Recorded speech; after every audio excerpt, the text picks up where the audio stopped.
Alright guys, game number 1, we got Team Hasu against the Corridor Comrades, the semi-final, Division 1+. Left side of the map, Team Hasu. Their actual name is Kelvin misses these all the time. I'm gonna talk about that in a moment. Yeah, but Team Hasu is starting things off with X-Ray on Rhaegar. We got Skok on Tracer, Bad Benny is playing Diablo, Hasu is playing Lunara. We got Max Passion on Malthael, and on the right side of the map, the Corridor Comrades, with Erwin on Anubarak, Medeldor on Raxa, Vexu and Stukov. Nano's playing Hanzo, and Alfredo is playing Li Ming. Ah, my boy, Alfredo! I like that name. I just don't know why, but yeah, it always makes me laugh. Anyways, so as we're checking all of this out, the one thing that I want to highlight first of all is this is Division 1+. Some people might look at this team and they're like, wait a second, what? Hazu with X-Ray? And wait, what's going on here? So this is Division 1+, of heroeslounge.gg, which is the biggest amateur scene in Heroes of the Storm right now. So if you want to play and want to play with people, it doesn't really matter if you're Grandmaster, if you're Silver, if you're Gold, but if you want to play on with a more competitive drive outside of Storm League, with people that are like-minded and really want to improve a little bit as a unit, then I can only recommend that you go over to heroeslounge.gg, check them out. This is the end of season tournament and we're currently in the semi-final. This is game number 1 of the best of 5 series between the two teams. And the cool thing for a lot of the top players is that they don't have to play with their real teams here. So it's not like you have all of a sudden the Hardos signing up, the Chili Donuts or Team Wah. Instead, the players can form new teams, different teams, can play with a couple of friends. Maybe some players that they played in a team before and they just want to have some fun together. And they can use this to just play with different people, test new patches, and yeah, just have some fun. And this is the end of season tournament, as already mentioned. So now we got the Hasus playing over here. Now, the real team name, if you're looking at the leaderboard at any point, is Kelvin misses these all the time, which is a little bit of a fun meme that has now been going on over multiple seasons. It was, first of all, like, Hazu wins these all the time, Benny wins these all the time. It's just like an old meme that just keeps dragging on, and since we always have new people tuning in too, at some point it was just like, yeah, nobody's gonna get that. So I just started calling them Team Hasu so that people have a little bit of a recognition factor of what's going on, since those name changes from one season to another can be a little bit tedious.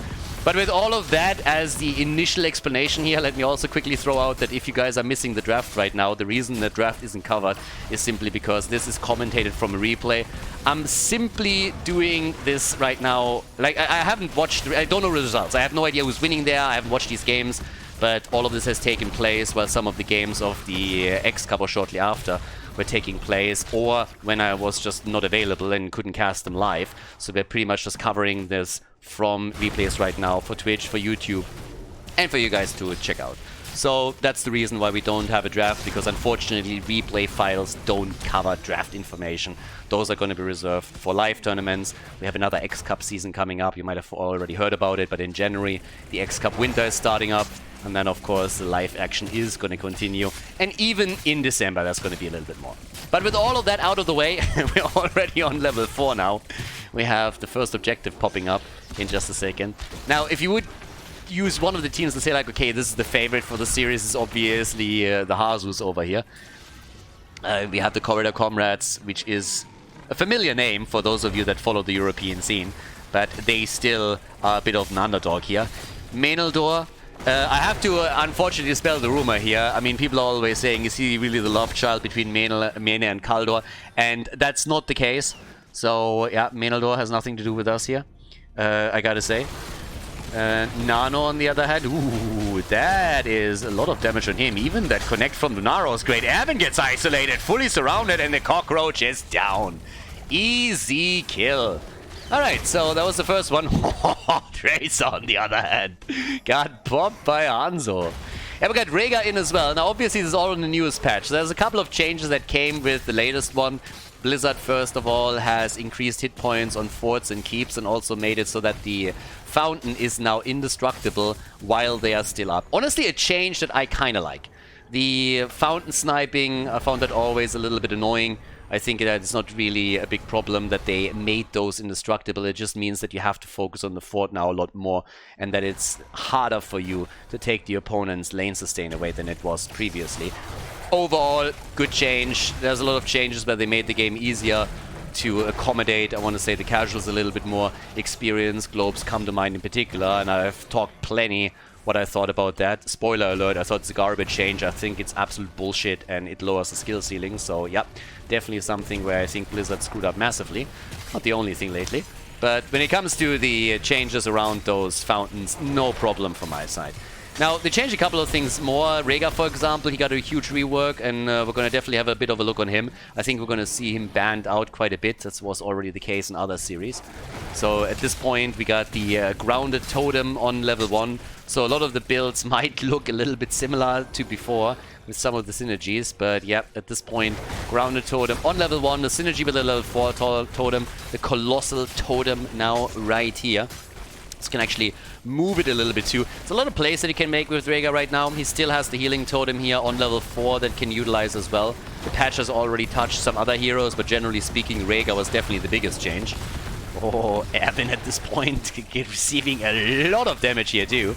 The first Immortal didn't really do anything for the Comrades, and despite them winning the objective, they are now the ones losing out on the bot lane, and they definitely need some assistance here. So Vexus coming down with Stukov. They obviously got a good combo with Anubarak and Stukov, and yep, stun into Lurking Arm is always neat. The Growing Infestation on level 7 after the low blow, definitely helping out here. And the damage output gets also boosted a bit now that Li Ming has her Calamity on level 7. But it still means that they gotta be very careful with a lot of those squishies when we have the moves made by Team Hazu, because they got a Tracer, which first and foremost is already pretty sexy, so Skok is gonna make those plays. And then Lunara, always annoying. I mean, honestly, Bambi is just like super annoying. Doesn't really matter if you play with her or against her. Alfredo! Alfredo and his brother Al Dente coming in here. But Nano gets attacked. Skok wants the kill, goes deep for it even. Has to move back out, but now they are on the retreat and they lose the support. Rhaegar comes in with a big bite and gets a chunk out of Stukov. So he's already gone, the man with the big arm. Level 10 abilities kicking in soon, TM. And yep, now of course the attempt to go for the next objective. And level 10 should make it very easy for the Hasus to at least get the halftime show. If they can get a kill or two here, that would of course be even better. Now, Hanzo's still chunking down a fair amount of hit points on this bad boy, so that is not too bad. I mean, given the situation that they were in, that was pretty solid. But level 10 hasn't kicked in just yet, and now it did, so yeah, he has now all that star power. We got Bloodlust also in, so Bloodlust already taken, and with that you can, I mean, Tracer is just gonna pop off with it. So that's definitely happening. Besides that, the last rites for Malthael. Erwin with a leaping strike gets nearly murdered by Lulnara. So she's about to take the cockroach down. Definitely part of her diet. At the top side, though, seems like Max Passion is going to be the one taking this. And yep, there it is. Bloodlust is taken. And goodbye, Menelor. Rexa is down and out. The man with the mask eliminated. Okay, so 4 kills to 1 at this point, and this Immortal is going to hit a little bit harder. 50% of HP still left, so the shield is going to be significant, but they even want more kills now. Good arrow, though, but the follow-up wasn't there. Apocalypse! That combo didn't work out either. So a couple of attempts by both teams to get a solid combo set up and lock a kill in, but both of them couldn't really follow through on it properly, so that did not really work out. And at the top side, the Immortal has already done some work at the gate and can now take this one down maybe completely. So, let's have a look. Yeah, not following up with a lot more here. Tracer at the side. Our Nexus Mosquito still doing its thing. Buzzing around at the sides, looking for that quick poke. And yeah, I mean, at this point we need a good combo from the Comrades. And we haven't really seen anybody pop off there too much. I mean, let's take a quick look at the damage numbers, but I don't really think that they could really accelerate that just yet. Hanzo, at least with all of the range poke that he has, is closing in on the damage that Lunara brings to the table. But talking about her, we have Rexa taken out at the top lane again. Menelor already down. Misha is also eliminated. Bit more action against Skok, who was trying to get cheeky here. that he nearly got murdered by Hanzo once more. So now we have 5 kills to 1 and a significant lead. Since with the top side destruction of the fort, the fountain has now also been destroyed. That means no lane sustain here top side any longer.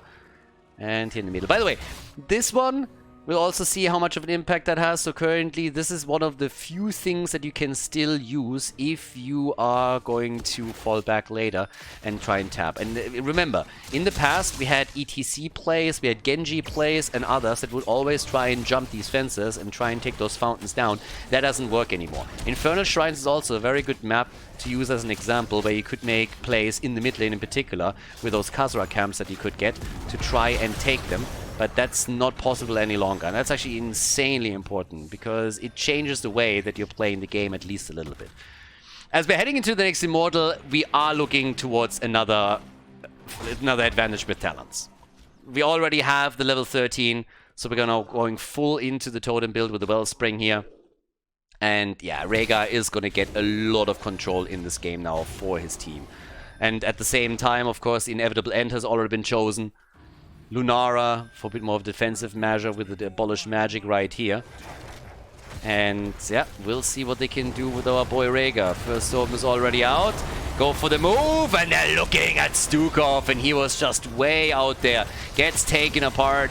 They go for the last right, but I don't think that Anubarak is really going to get dropped. Nope, definitely not. We still have a camp at the top of the bot lane pushing, but the talent advantage is forcing the Comrades back after now also lost one of their heroes here. So that's the next one. And that's pretty tricky. But yeah, just for Rhaegar in general, again, with the Wellspring here, you have that with the synergy of the Colossal Totem on 7, the Grounded Totem on level 1.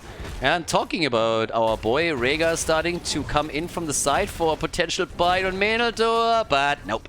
Can't lock him in. It was close though. They nearly got another kill on Rexa. Halftime show has, of course, already been accomplished. The Comrades are closing in on 13 and finally get it, so now they can technically fight. But the question is still, can they turn this around? Because Lunara is starting to get the damage connected on the left side for the Immortal. With Hanzo, I guess you always have a chance, right? He still has 10 seconds for the arrow, but the entire root team is now starting to murder this one. And I think the chances of the Comrades winning this Immortal are rather slim at this point. I don't even think that they're going to go for the ult here. It's already too late. With the outside poke that we have from Lunara, she's always going to win that battle. They are engaging on Meneltor again though, so Rexa might be in trouble here. The globe's already up, there's the arrow, connects, okay, but I don't think they will follow, and Meneltor is still on the wrong side of this fight. He's still on the wrong side, and with Tracer and Lunara, you're not going to get away. So Rexa dies again. And this is death number, I want to say 3? Yeah, 3 times that Rexa bit the dust here. Our Batman and Robin team has been going down. 7 kills to 1. That's definitely a statement. The Hasus here with a big advantage into all of this. Both of the forts down, both of the fountains eliminated. And now the play for keep number 1 in all of this. They come through the bot lane in an attempt to take the first keep. We're only 12 minutes into the game, but they already run a 1.5 level lead. And Lunara is starting to poke this down. Together with the Immortal. It still has shields, by the way, so they might even get the keep here. Maybe a bit unlikely, but if they can get a kill, then it's definitely possible. And Rhaegar hasn't used his Bloodlust just yet. There's the APOC. Where's the Bloodlust? There it is. Bloodlust used. They make the move. They try to go for Anubarak. And he nearly goes down. But they save him for the time being. And Trace has been eliminated. So is Malthael. The arrow connects, and it's the end of Diablo. But I got bad news for the Comrades. They are still losing their keep. Level 16 also ready now for Team Hazu. So they still got the 1 level advantage despite the fact that they just lost a couple of heroes. They also got the keep, and that is just good news for them. And we are looking again at one totem talent after another. The Earth Grasp totem is now in as well. So yeah, that's just kind of nuts. Rhaegar is going to get murderous with this. The control that he has with all of it is pretty crazy. Level 16 will also soon be available for the Comrades, so at least they're catching up in talents. But it doesn't change the fact that they are now falling farther and farther behind in the structural play. Now, taking down the fort at the bot lane was definitely a step into the right direction, don't get me wrong.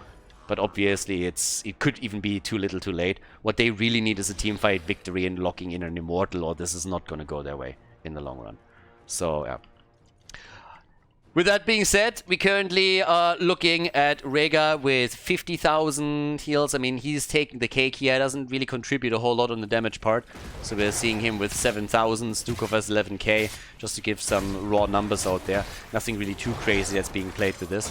We got the Epicenter now in for Nubarak as he accomplished 16. Teams are, of course, like laying back a little bit. Just taking this early, trying to time it around the objective. We'll see a similar thing, I would suppose, from the Comrades in this first game. And keep in mind, this is the best of 5. This is the end of season tournament of Division 1+. The winner of this series moves on to the grand final. This is a single elimination tournament. So the loser is already out of the competition. But here comes the Immortal. And now we got the bot lane attacked by not only catapults from Team Hazu, but also the, the real threat here, so to say. The escort for the catapults, the Shaman camp. And they're sticking around, trying to make this push even more of a problem since they go through the lane. Yeah, that Epicenter doesn't hit anything. So Tracer has the mobility to easily move away from this. And now, of course, there's 2 focus points. On the one hand, you have your Immortal attacked. On the other, you need to defend your bot lane. So what do you do first? And that is exactly what they are trying to go for here. A bit of a pincer move, trying to put them into a real bad... Oh, no! The Immortal stun into the Apoc stun. And oh boy, that is the support gone. Guys, this is likely it. Holy shit. Yeah, that quick flip on Stukov was it. Now 3 are down. Last ride pops the beetle. Only Batman is still alive. I'm Batman. Yeah, together with Robin over here. Running his mask, but still, that is not looking good, to say the least. Not even a little bit. Here comes the catapult. Still attacking the shit thing. I mean, are you kidding me, Blizzard? You fixed all of the... You tried to fix everything. You went through those stupid fountains and you could not move this so that the catapults down here wouldn't attack it immediately. Are you serious? Either way, it's a win. Game number 1. The Hasus, they lock it in. They have the victory here on Battlefield of Eternity against the Comrades. The 1-0 in the best of 5. Before we head into game number 2, make sure that you subscribe to the channel if you haven't done it yet so you don't miss out on any future content here on Khaldor TV. Game number 2! I know you can't really tell because currently the overlay says it's still game number 1, but believe me, it is actually the second game as now also reflected in the scoreboard. On the left side, the lead, the blue team, Team Hazu with X-Ray on Rhaegar again with a grounded totem here. We got Hasu this time on Lunara, Skok on Maiev, Bad Benny on Jojo, and Max Passion on Rexa. Dragonshire is the map, and Rexa, the king of Dragonshire, is going to reign supreme at the top lane, or so you would assume. On the right side of the map, the Corridor Comrades with Avin on Mei, Nano on Junkrat, Menel'dor on Dehaka, Alfredo on Jaina, and Vexu is playing Stukov again. So, game number 1, the Hasus, they took it. I mean, they had a very solid performance there. We're also going to keep our eye on X-Ray a little bit with the build that he's going to use here. If he's following up with the same, or if we're going to see some adjustments made now. And we have Team Frost on the side of the Comrades. The only one that's missing is Arthur's, honestly. We got Mei and we got Jaina. Oh, big tether. Yeah, Maiev could be a big problem for them here, but I think Skok went a bit too deep. Maiev goes down. Easy kill. Yeah, that was an easy one to take them. So now we already have top side, Menel'dor getting pushed back a little bit. Max Passion is already sitting there. And obviously in the mid lane. I mean, it's going to be a rotation between the lanes at this point. 1-0 on the kill count is not enough to give the Comrades a big lead or anything just yet. But yeah, definitely helped them a bit. So we'll see if they can follow up on that. But it's a best of 5. So being 1-0 behind is not really the end. You still have plenty of opportunities to turn this around, but this is obviously a map that... I mean, the map requires a lot of coordination from you, and I would assume that the blue team is just going to have the upper hand here when it comes to that. So, team fights will only get you so far here. We have 1 global, so the Haka could really make the difference. But at least the camp, as it was about to be invaded, gets taken by the Comrades, so they're not losing that. It was already huge. If you get invaded here and then all of a sudden your opponent not only gets maybe a kill but also takes the camp, it's such a disaster that it's incredibly difficult to recover from it. We've seen that actually happen in some of the previous games that we saw in other series. So yeah, if that's the case early on, it's such a blow. It's real difficult. But as it stands, the two hard camps, the two bruiser camps, they collide at the top. So right now, everybody's still looking for the kill. There's the tether. That might just set it up. They go for Alfredo, and Jaina is able to escape. Lunara and Junkrat are still battling it out at the bot lane. But up here at the top, big clash. Nobody dying, but a lot of potential kills for just a second there. Bad Benny now retreating with his Jojo. We have still Healing Totem on level 4. Jaina went into the Arcane Intellect after initially she went for the Lingering Chill. And now, of course, Rexa has control over the top lane. Now, the beautiful thing about Rexa is that you have just two heroes that he can control. And for Dehaka, the issue that he's going to be facing is outside of rotations hitting him hard now. But the big issue... Oh, yeah, that was a beautiful interrupt. Just in time. And it's going to be the end of Menaldor.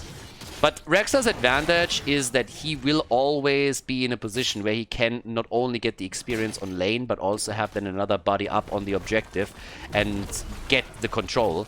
And Dehaka will have to make a choice. Does he lose experience on lane and slowly get pushed to death? Or is he just going to give up control over the tower? Those are the two problems that he's going to have there. And, well, that's pretty much it. Alfredo goes down at the bottom of the map. So Team Hasu is regaining control again after they initially lost first blood. We even have him going for the animal husbandry on level 4, by the way. Just hiding that here real quickly. So a lot of confidence here from Rexa. Still, the Colossal Totem on level 7 for boy Rhaegar. And all the way up at the top, Menaldor is still trying to recover this, but you will see the two of them just now splitting. And that's already happening. It's such a pain in the ass, honestly, to go up against the Rexa player. And Max Passion, he can now sit at the top, is just playing around this a little bit. The only thing where Max Passion has to be careful is ganks. And his team was already pinging him and saying like, dude, listen, we don't know where they are, but there's a couple of heroes missing, so rather play it safe for now. And that's exactly what he did. And that moves Mei and Jaina back into the mid lane, where they were trying to get the jump on Jojo. That didn't work out. So now Dehaka is in this awkward spot at the top, where he's trying to reclaim that. But now that the heroes are visible at the bot lane, Rexa can move out. But it's the one thing as a Rexa player that you have to always be cautious about. If you didn't download the minimap DLC, then you are in trouble. So you need to watch that minimap, and you need to make sure that you also listen to the calls that your team makes. If you are unsure where the rest of the opponent is, play it safe. But as long as you are aware where they're positioned, you can just always win that lane. You will always gain either the objective or the entire thing. So there's the interrupt attempt. And they're still holding on to the bottom of the map. So a lot of pressure right now on the Comrades. There's a lot of pressure here. And yep, there we go. By the way, if you haven't downloaded the minimap, definitely do download them. Honestly, initially when I started playing Heroes of the Storm, I always thought that it came with the game, but apparently that was only on my personal client. At least the people that I play with in, well, Storm League, they are not... apparently they don't have a minimap, because, I mean, if they did, they would use it. So make sure that you download it if you haven't yet. It's an incredibly useful tool. You can look at it every now and then, and you will see where your opponent is if they are in vision. So it's fantastic. I can highly recommend that. Now, Evan nearly going down here. He needs a heal though, and he gets it. But yeah, that one got close. So we got level 10 against level 9. That means, of course, heroic abilities for the blue team, and they use it right away. The blessed shield that they had here with Jojo led to the kill on Junkrat, and that is even more of a momentum swing in their favor now, as they are moving straight topside in an attempt to take Menaldor down too. But even just opening the wall up again helps, of course. Now, they are going to get that Dehaka kill, and they dove deep for it. And they can! They got level 10. We have once more Bloodlust taken by Rhaegar. Corridor Comrades are doing their best to prevent the Dragonite from being captured, as they're moving onto the bot point over and over again. But the good thing about the Hasus here is they're not really tunnel visioning on any of this. They're like, alright, if you don't deny the Dragonite, then we're just going to take camps, we're going to take isolated kills, we're going to take some structures down. We're just always operating where you aren't, and eventually you will have to respond to what we do, and then we can punish you for it. But I like this, because that is already Animal Husbandry gone. No way. Can he get out? Even Bloodlust is being used, but he dies. Animal Husbandry is over. Rex and Misha just got a divorce. Yeah, So now they have to build up that trust again. But that is a lot of hit points that were obviously lost here. So, yeah. Lunara already hopping out. Oh boy, they really want Mei, don't they? Mei is already down. Easy kill right there. They go for main Khaldor now too. And that is... yeah, okay. They can't get him, but they can't get the fort, can't they? Yeah, they go for the fort right now. 7 kills to 2. Nearly level 13. Yeah, this is pretty dominant at this point. Now, the Haka is probably the best chance that the Comrades have to slowly bring it back and close the experience gap, but then again, you have him going up against Rexa, so as long as the top lane is taken... I think, yeah, Rexa is actually taking the bot lane now. After they destroyed the top fort, it makes perfect sense for Max Passion to rotate over to the bottom of the map, let the rest of the team move through the middle and the top. The Dragon Knight is also taken as the first objective in the game, 7.5 minutes in. So, Nara playing it here very, very slow. YOLOing in with it doesn't really make a whole lot of sense. You want to play mainly around the cooldown on the Dragon's Breath and burn these minion waves down. But of course they're now also running a lead in talents that they can use to push the bot lane. And this is a two-pronged attack once again. So they're gonna open some move. Ice Wall out. Hasn't really trapped a whole lot. Annoyed X-Ray a little bit. That's most of what happened here. But they're taking another structure. Dragon Knight is taking the fort in the middle and they're taking the one at the bottom of the map. So that means that also the fountains are being destroyed. Therefore, no real sustain any longer on the outer perimeter of defense for the Comrades. And that's a big problem. And they can even push this further. Another 20 seconds on the Dragon Knight as well. And yep, here we go. Another move for Erwin. Main Khaldor, careful. Reptile. And there it is, the quick hit. But the kill against Dukov. Jada is dead too. Alfredo. No. He's dead. Alfredo is down. So is Mei. So is Dukov. 10 kills to 2. Damn, the Hasu is absolutely on a killing spree here right now. Moving through that bot lane wall, taking that apart. We got Jojo going all the way up at the top. But they... Can they? Nah, they can't take the keep, can they? Well, Jaina's back, so is Mei. They will have to fall back. They get some easy damage in on it, though. But yep, Jojo is pushing out the top lane now a little bit. But as I said, the lead is there. We're nearly talking... I mean, we're pretty much talking about a 2.5 to a 3 level lead at this point. With talent advantages coming up in a few more seconds. Already they went to make the play for Mei, but Junkrat reacted immediately and tried to just cover the retreat of her, which worked out nicely. But now that Jojo's coming back in, there's the Blessed Shield in just a moment, I'd say. And then they can set up potential kill. Blessed Shield is in. They try for the back. Maiev is obviously moving in now too, and they got the Haka on the ropes. He's about to go down. Max Passion is rushing away. He's still alive. Surviving through all of this, getting those hit points for himself and Misha with the Animal Husbandry on level 4. We got with level 60 now the Earthgrass Totem, even the Wellspring taken again. So full spec straight into the totem build for Rhaegar after the rework in the recent patch. And they're going for that keep. Rhaegar with the Bloodlust. It's a 5 versus 4 to begin with, and then they also have the level 60 talent advantage, which is obviously huge. Under 100 hit points. If they can get a kill here, and maybe against Junkrat too, that might even lead to a move for the core. But they are very happy with the keep. Can go for the Dragon Knight, and then obviously refocus their entire efforts onto the core. But yeah, they have a camp. They have 2 camps that they can take. They can take the Bruiser camp and the Siege Giant camp, and they can go for the objective more or less at the same time. It's a little bit of a tricky one if the Comrades are able to play around them and just maybe play a ring around the Rosy style here. But as is, they're going for every single position on the map. We have Rhaegar going for a camp, Maiev is taking the Siege Giants, and the camp at the bot lane has now been taken as well. The only camp that the Corridor Comrades can take is their own Bruiser camp. And the Dragon Knight is obviously up for grabs too. So it's literally every single lane that currently gets pushed here. And once they got the Dragon Knight, they can come down to the bottom of the map again. The only thing they're missing is a global that can push it out with the top side. But yeah, that is going to be rough to stop. Really difficult to stop. If they had level 16, it would be a different story. But as it stands, just not a thing. But it looks like they're not making a beeline for the keep, but sorry, for the core, but instead trying to take the Haka down and then go for additional keeps. And the Haka stands no chance. poor Menaldor gets ganked over and over again. The this time is missing, but that's 12 kills against 2. And they run an entire 3-level lead. So the stats advantage alone that the Hasus have is just crazy. Another quick kill. Junkrat is down before he even knows what's happening. And now Erwin is in trouble.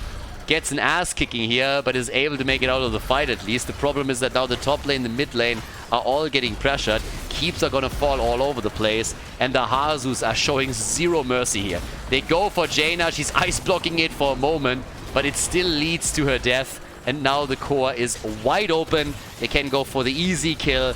And it just doesn't seem like the Corridor Comrades can delay this even further. So this is a very clean 2-0 for the Hasus. Best of 5 series, of course, but the Comrades have to step it up big time if they want to turn this series around, because oh boy is the blue team reigning supreme here. Semi-finals, everybody. Semi-finals of Division 1+, the end of season tournament here at heroeslounge.gg. Nicely done, GG, and well played as we are headed towards game number 3.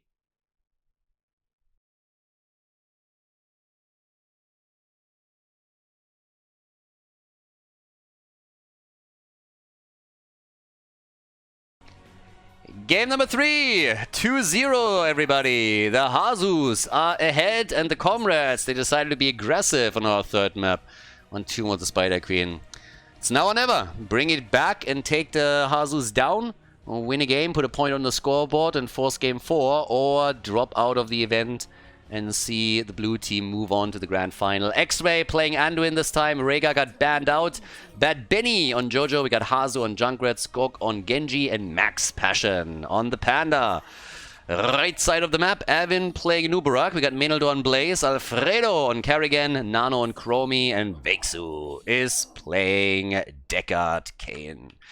Yeah, Rega, we've covered so far after the patch pretty much the semifinals of Division 1+, and up to this point, Rega was involved in every single game. I went back and I actually looked at some of the bans, and he was banned every single time in the series between the Masters Clash Academy and the Bobby Cottage fan club. So banned in every single one of those games. And here, he was played in 2 games, won both of them, and in this third game, they actually banned him out. So yeah, Rega currently, as expected, after the rework, very, very popular. I mean, generally speaking, the rule of thumb that you always have with heroes, don't get me wrong, there are exceptions to that rule, but the rule of thumb is always this. Every single time that Blizzard reworks a hero or introduces a new hero to the game, they're going to be OP at the beginning. That's just the truth. They're going to be a little bit overpowered. And honestly, part of that is also by design. I mean, it literally is. Because for Blizzard to really know where a hero is at and what they need to do, they need for a lot of people to play that hero. How do you do that? You make that hero strong. First of all, any new hero is going to get play anyways, but if those heroes then are heavily impactful in the meta, you will see more play on those heroes, especially, of course, when it can't always be banned. So in most cases, that's what you're going to get. And it is, as mentioned, by design. Now, for the time being, Rega is most likely, at least in the competitive scene, not going to see too much play, because I expect a lot of bans on him. But we'll see him, or Blizzard will see him, in Quick Match a lot more. We'll see him, obviously, also in Storm League, get more data out of it, and then eventually come in and say, alright, we're going to tweak a couple of those numbers a bit to just bring it back slightly. And then we're going to see how it goes. But well, for now, at this point, they're starting to look at Alfredo, and Carrigan goes down. And by the way, just to bring this out there, if anybody thinks that Blizzard is actually watching any competitive games to, you know, to like judge, hey, how good are heroes in the competitive, which would make perfect sense, but right? But if you actually think that Blizzard watches, let's say, CCL, XCarp, Meta Madness, to judge, hey, what's the meta right now, which heroes are really powerful, the only thing I can really tell you is... You think Blizzard cares? Alright, good one, guys. Good one. Real good one. So yeah, they don't. Nope. They definitely don't. So they didn't do that in HGC. They don't do that here. They just don't give a fuck. Especially when it's the European scene. The one thing that we learned in HGC and everyone else is that Blizzard doesn't give a fuck. They don't care. You can be happy if they take a closer look at anything competitive in North America, but especially Europe. Was always treated like the ugly stepchild or whatever you want to call it. Doesn't really matter. Either way, That doesn't really dissuade us from obviously still kicking ass over here, so let's continue that. We currently have the Hasus doing well. I mean, again, they come in as the favorite. We have great games from both teams during the season. The Comrades obviously also getting a lot of traction here. Division 1 Plus has some of the best teams here for sure. There's a reason they set up an extra league and didn't just leave it with Division 1. They wanted to have the top teams in a league where they could play against others that were roughly on their level, but there will still be still discrepancies, and the Hasus in this case, they are just a bit too strong. Now, this is not a team that plays on such a regular basis as, let's say, the Hasus and the X-Cup, but obviously X-Ray, Bad Benny, Hazu, they have a lot of experience playing together. So does Skog. On the other side, you have the Comrades, and they are definitely a team that made it to the semifinals here, which in and of itself is a huge accomplishment, but there is a skill gap. So the Hasus came in as the favorite, and so far they fulfilled that role. Now the Comrades have a very aggressive setup that allows them to just jump in with a lot of stuns. They have the Deck Arcane follow-up. Chromie is trying to get the on-point damage on a single target to drop them, but it's obviously tricky to get that execution. With Genji, you have a hero that is very mobile, can move between lanes. Max Passion has a lot of mobility. He's called Fat Illidan for a reason. Alfredo is hunted, and if you cannot really get Kerrigan in a position where she has an impact, if she's the one consistently under pressure, then this entire idea of what the Comrades are doing here is just really difficult and more or less doomed to fail. So that's why she's getting pressured time and time again. And as long as the Hasus can keep that up, they are going to be the ones running the show here. The point for the Comrades is literally to just take control of the game at some point and then start chasing them and getting the heads here. So there's that. But either way, here comes the turn-in, so that's bad news for the Comrades. As mentioned before, they are the ones that need some big fights here. The entire composition is designed to win team fights. And with level 10, for example, the momentum can change completely. You got a lot that you can do. You can isolate a target much easier once that the Nuburak has his cocoon, just to name one example. Bot side, you already see Meneldo in a bit of trouble. Both of the side laners with roughly 25, 30 gems. And this is a problem for Meneldo. He needs to have that tap, and even with the tap on the fountain, he's already in a bit of trouble. Alfredo gets chased at the top, so they need some kills here. The problem is that the Hasus are so close to level 10. Once they have level 10, if they have the push at the same time, it's going to be a nightmare for the red team. And they are already... Ah, no, not again! Alfredo, he goes down once more.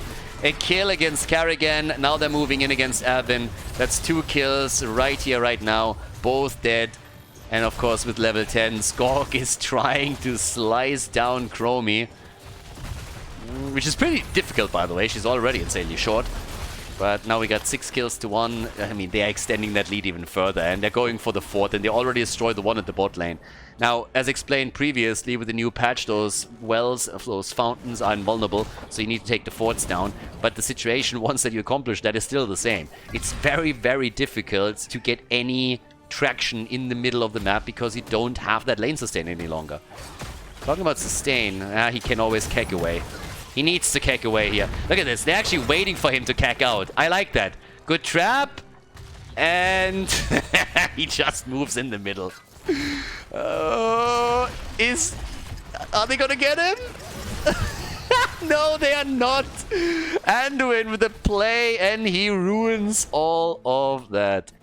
Yep, that's not too bad. So right now he's able to escape, but here comes level 10.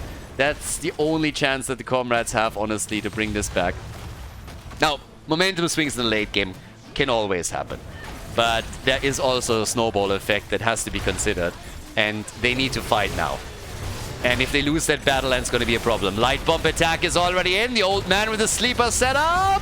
And the counter kill. Anduin is dead. Finally another point on the kill board. Kerrigan has also fallen on the other hand, though. And Chromie is a bit low. The bunker saved the Nuburak for now, but it seems like Avin is going to fall eventually. Yeah, he has pretty much no hit points. Pops out of the bunker and just gets murdered.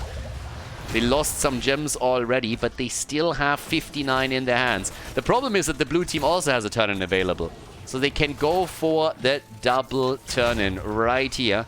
And that's exactly what Johanna is currently trying to do. 20 gems turned in by Bad Benny will give them the Web Weavers again. Hazu is at the bottom of the map. Is still holding strong here, since they have some vision at least in the mid lane, thanks to Chen. he's able to blow all of this up and get those siege giants. So now the bot lane push is going to be even stronger. Yeah, and of course in the middle of the map, they want that fort. It's the last remaining fort, and they have a level 13 advantage over the opponent now as well. The speed of the Pious is in. And they go for Kerrigan again. Kerrigan has already died 4 times. Nubarak down 3 times. Kerrigan has fallen 4 times. And here comes another play for Deckard Cain. And he's dead. The old guy's down. The Giza's down. And that's now 9 kills to 2. Level 13. And they are on a roll. But... Hello? Ah, Genji. Just when you think that maybe they got a chance to bring this back, he all of a sudden dies. Now we have Harzobs taking out Kerrigan again. So that's 5 kills against her. She's not having a good game here. Yeah, she's getting absolutely farmed. So much mobility. This is sustain that they have. And we're only 9 minutes into the game, and they're already starting to take down keeps. And it looks like they're going to get this one at the bot lane for sure. Up at the top, they're also attacking the next... Guys, they might get both. They might get both keeps. They're even attacking the middle here. The wall is getting attacked. Avin, it's a 5 versus 5 at least for now. But yeah, Spray Game is also on point, and Blaze is still attempting to save at least the keep topside. And he does, but barely. So, yeah, that's it. Keep is still in play, but now they're even taking the camp away. They're stealing everything at this point. Team Hazu came in, and they're like the school bullies that take your lunch money. They take your... they take your lunch money, they take your sandwiches, and then they steal your girlfriend and stuff you into a locker. That's exactly what's happening here. I mean, seriously, look at this. They steal the gems away. They got everything here. Stun into stun. It's nice to have the chain, but the problem is that the damage is gone. Chromie is already dead, and now they're getting hunted. So Bad Benny has 23. They have 47 gems in total.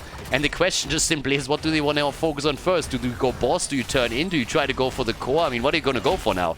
Every single lane is under pressure. Every single attack that's coming is yielding another kill or 2. And it extends the experience lead that they're holding to a level 60. They got a 2 talent advantage. Not for long, granted, but they currently have 2 talents over the Comrades. And they take the keep in the middle. Keep is taken down, and now it's like, yeah, where do you go from here? Do you take the other keep? Benny's pinging is like, I guess, guys, like, where do we go? Boss, keep, turn in? Too many options here. X-Ray is so confused that he actually dies. Yeah, so Andon is down. The keep at the top is, by the way, still in play. But with the catapult is now slowly pushing in. The catapult alone might take it out. They're still fighting down here. Bad Benny! Genji is also dead. Ooh, look at the Comrades. Slowly coming back a little bit. Top keep, still alive. Not for long. If that catapult makes it in. Junkrat is also down. And the wave just arrives in time. Yeah, if that wave arrived a little bit later, the keep would fall. But if they send anyone topside, it's going to still be in play. Turn-in opportunity. Finally, Menel'dor. 66 gems, guys. 66. So that's 12 to 5. 2-level advantage. Still the talent. They go for the panda. They go for a boy. And Max Bash. No way. Just simply kicks it out of the fight. They use everything they have, and they still can't take the panda down. Now, up at the top, the keep's still standing, so at least there's that going on for them. But look where the web weavers spawn. They spawn all the way on the right side of the map. The only exception is the one in the middle. So they have to really make this one count, take the fort down, get some experience, and get level 16. If you want to start a comeback, it all starts here. Well, they defended their core. They are finally pushing a little bit, but they still need level 16 talents. And the panda is already at the bot lane. Yeah, Max Passion just sitting tight. At the top, doesn't really look too good here. Oh, but Genji's dead. Comeback! They got level 16. Even talents. Bunker up. They want the fort. Chen has already taken the bottom web weaver down. Is there maybe a chance for them to make a play here? Do they have a chance to make this? There's the Keck play. Trying to go for the isolation on Chromie. Yeah, they want to slap the gnome around a little bit here. Well, off we go. Chromie gets attacked. Careful. Here comes the play. Oh yeah, she likes it. Indeed, my friend, indeed. She always has been. Bad Benny! Oh, the Iron Skin just at the end. The escape. Absolutely frame perfect. And there's the next play for Maynardor, and he goes down. And that's, of course, the gem's gone too. He had 29, if I'm not mistaken. So, yep. In we go. They try for another one. Chromie gets attacked again, and she is out. That's kill number 3 in that fight. Alfredo! And his Carrigan, he dies too. And guys, this is a shorty today, isn't it? Yep. 7 deaths on Carrigan. They tried for the aggressive combo. It didn't really work. Fascinatingly enough, up at the top, the keep is still standing. They're starting to chase the cockroach down there. Full exterminator time. And this is likely going to be the end of the game. Blaze will be back in 5 seconds, but they're going to make the play for the core now. And I don't think that there's any doubt anymore that this will be a 3-0 victory for the Hardos. They're going to move on to the grand final. Yeah, they go straight up for another kill. There got Kane. I feel bad for him. He came, he saw, he died again. Benny BDBG. Maynardor is also dead, and well, that's a 3-0. Impressive performance by Team Hasu as they move on to the grand final of the Division 1 end of season tournament. Congratulations to the blue team, nicely done. The Comrades just a bit outplayed today, but Team Hasu with a 3-0 victory in this best of 5 semifinal.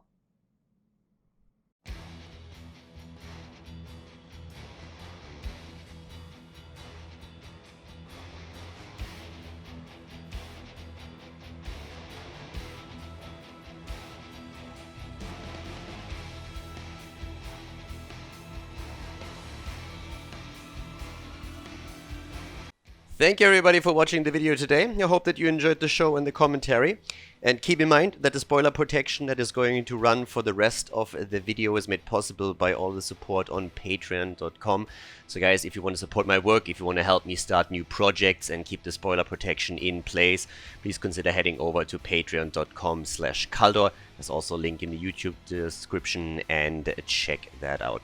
Thanks in advance, and see you guys next time with more esports coverage here on Khaldor TV. Have a great day.